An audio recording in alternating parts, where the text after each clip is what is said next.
Buenos días, ilustres e ilustrados seguidores y seguidoras del canal A Ciencia Cerca de la Universidad de Granada. Soy Pablo López Chávez, investigador del Departamento de Historia Contemporánea, y me gustaría invitarles en los próximos 7 u 8 minutos a acompañarme en esta loca aventura de conocer el pasado, la historia, de alumbrar con la linterna del investigador, a veces intermitente, a veces débil, pero en cualquier caso llena de curiosidad por conocer ese abismo inconmensurable del pasado de los hombres y mujeres que nos han precedido. En este caso me gustaría hablarles del tema fundamental de mi investigación, que es la evolución de los intelectuales católicos en el franquismo. Y no corran, porque les aseguro que la cosa tiene su miga. De entrada me gustaría lanzar 3 preguntas a modo de pinceladas, de forma coloquial. La primera es si la historia que se ocupa de la evolución del catolicismo y de la Iglesia católica es algo que interesa solamente a los curas. La segunda es qué nos puede decir esta historia sobre ese matrimonio supuestamente bien avenido que habría sido por un lado la Iglesia católica y por otro lado el régimen franquista. Y en tercer lugar, dicho de una forma muy coloquial, si a Franco, ese experto cazador aficionado a esta actividad deportiva, le pudo salir algún tiro por la culata en un coto donde jamás habría pensado que ocurriría, que era precisamente en el de los intelectuales católicos. Bueno, veremos un poco. Entrando con la primera de las cuestiones, quizá más general, pues hay que decir que hasta hace unos pocos años el tratar temas que tuviesen que ver pues con la Iglesia católica, con el catolicismo, con la religión en general, desde el punto de vista de los historiadores contemporaneistas, pues era visto, digamos, con suspicacia. ¿Por qué? Pues porque lo que predominaba ciertamente eran estudios realizados desde instituciones religiosas, desde investigadores pues, que pertenecían a diversos sectores del ámbito eclesiástico, trabajos pues, que en algunos casos tenían unos niveles u otros de calidad científica, por así decirlo, y a pesar de que existen obras verdaderamente fundamentales de un rigor incontestable y que hoy día debemos reconocer, pues lo cierto es que en los últimos años esa primera etapa de, denominemos historia de la Iglesia, ha ido evolucionando hacia una disciplina más amplia, más rica, que se denomina historia religiosa. En esa transformación, pues tenemos que atender a los cambios en el quién, en el cómo, en el qué. En el quién, pues porque cada vez más han sido investigadores que provienen de universidades civiles, no de instituciones religiosas o de este ámbito pues más claramente eclesiástico, desde otras perspectivas, con otros puntos de vista, con otras interpretaciones, han ido vertiendo sus trabajos pues, en revistas generalistas de historia, en congresos, en asambleas, etc. En segundo lugar, el qué, porque hemos pasado de estudiar personajes concretos, quizás de la jerarquía eclesiástica, quizás de instituciones religiosas concretas, con un tono u otro, en algunos casos, pues muy concreto o al que podían faltar archivos, en fin, dependiendo de los casos. Pues hemos pasado de ese tipo de estudios más clásicos al enriquecimiento, a la apertura, a conocer los diversos grupos que integran ese mosaico que sería la Iglesia.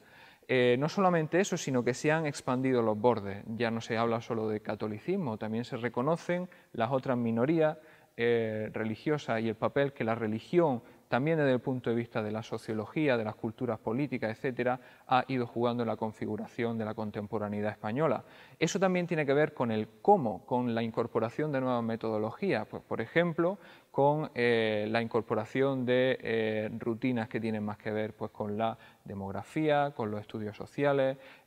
los diálogos precisamente pues, con los estudios culturales, la apertura de nuevos archivos personales, la incorporación de la historia oral, del uso de fuentes orales, etc. Bueno, pues todo esto muestra un panorama de enriquecimiento en el que se inserta este trabajo. No soy yo el único que trabaja en estas cosas,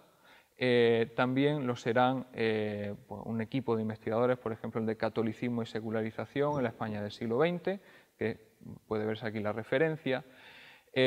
o así el nacimiento de la Asociación de Historia Religiosa, Asociación Española de Historia Religiosa Contemporánea, que ha ocurrido este mes de abril, ¿no? Y que está ahora mismo expandiéndose. Bueno, en cuanto a la segunda de las preguntas, bueno, pues es tópico general considerar, ¿no?, que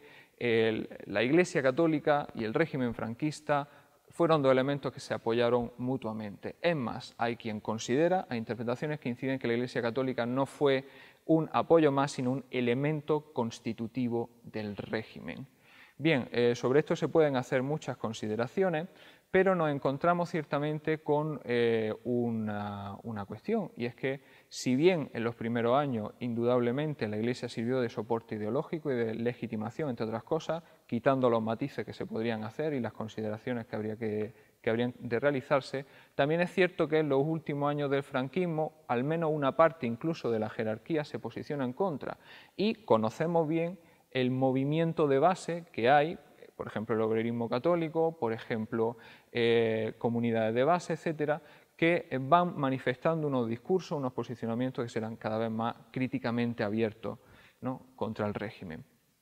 Sin embargo, pues una cuestión que no está tan bien conocida es ese ámbito de los intelectuales. Los intelectuales católicos llamados, se suponía, a restaurar el pensamiento cristiano, a ser los adalides, la vanguardia que defendiese una idea de catolicismo que estaría perfectamente representada por lo que el Estado español quería significar, lo que el Estado franquista quería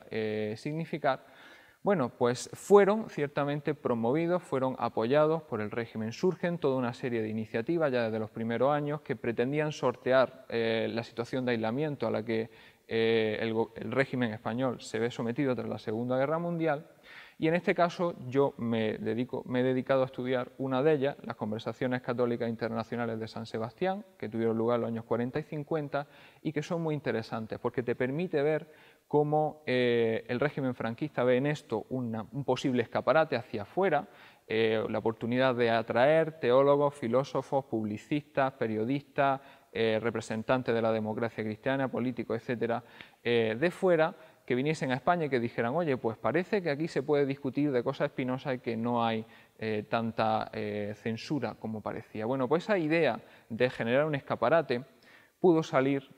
o pudo tener consecuencias imprevistas, porque se ve cómo, precisamente por esa influencia europea,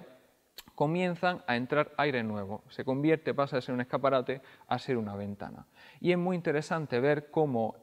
al hablar, o sea, en un momento en el que no se puede hablar de política, todo se entrevera de trasfondo político. Así, por ejemplo, si se discute como se discutió de libertad religiosa, no se habla solo de los debates teológicos antes del Concilio Vaticano II sobre qué es la libertad religiosa, sino sobre cómo el Estado tiene que relacionarse con las diversas confesiones. Bien, si se habla de la libertad religiosa como un posible derecho, de fondo podía haber una crítica al Estado confesional que, entre otras cosas, el Concordato de 1953 refrendaría.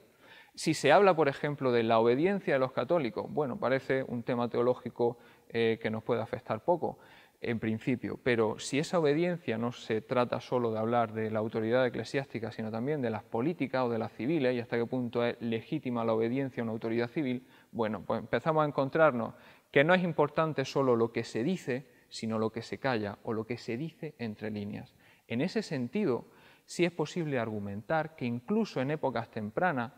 es posible identificar dentro de la ambigüedad, dentro de las contradicciones, dentro de ciertamente posturas colaboracionistas, también el inicio de otra sensibilidad, de otros discursos que se apartaban del discurso oficial y que debemos tener en cuenta para comprender cómo a finales de los 60 y a inicios de los 70 la Iglesia en muchos casos sirvió como un espacio parapolítico, sirvió como un lugar en el que, en ausencia de otros recursos de participación política, dentro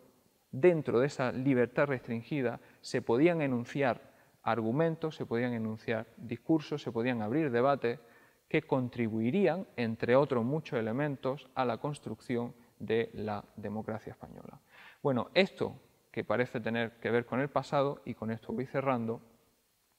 ciertamente tiene actualidad, porque hoy día nos encontramos frente al reto frente a esta tarea de hacer memoria, de memoria histórica. Bien, un debate que ha llegado para quedarse y en el que, más allá de los blancos y de los negros que hay que reconocer, vamos reconociendo también toda una serie de gamas de grises, de matices, de diversos colores, de diversas contribuciones. Entonces, en ese sentido, pasar de la oposición entre colaboracionismo cerrado u oposición abierta, reprimida, etcétera, y conocer todas esas posturas intermedias de, indiferencia, pero también de disenso o de disidencia, nos ayudará a comprender el papel que los católicos, que la Iglesia Católica, junto con otros tantos actores, pudo tener en estos años cruciales. Bueno, muchas gracias por haber llegado hasta aquí.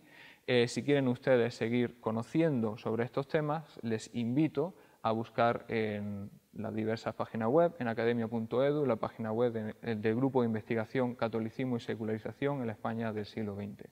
Que tengan un buen día.